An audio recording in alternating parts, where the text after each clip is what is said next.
అందరికీ నమస్కారము. Welcome to KVL Prasanna vlogs.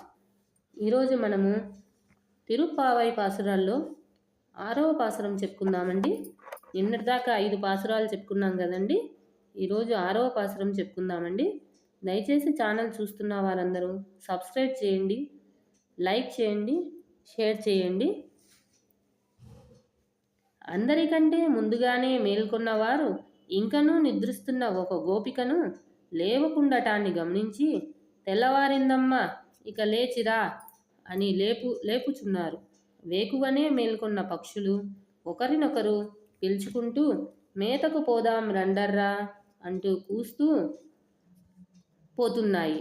అరే పక్షిరాజు, గరుత్మంతునికి రాజైన ఆ శ్రీమన్నారాయణుని కోవెలలో మ్రోగిన శంఖధ్వనిని నీవు వినలేదా?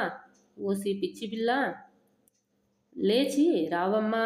ఇదిగో పూతనస్తనముల ఎందున్న విషాన్ని ఆరగించినవాడు, తనను చంపడానికి వచ్చిన శకటాసురుని కీలుడు నట్లు తన కాళ్ళతో తన్నినవాడైన శ్రీకృష్ణుడే ఆ పాల సముద్రంలో ఆదిశేషునిపై హాయిగా యోగ నిద్రలో శయనించిన శ్రీమన్నారాయణుడు.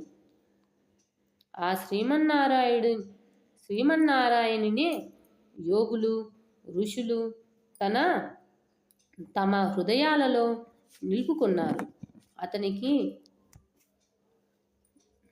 అతనికి శ్రమ కలుగుండునట్లుగా మెల్లగా హరి హరి అని అతనిని స్మరిస్తూ చేసిన ధ్వని పెద్దగా ధ్వనించి మా హృదయాలను చేరి చల్లబరిచింది, వణికిచ్చింది.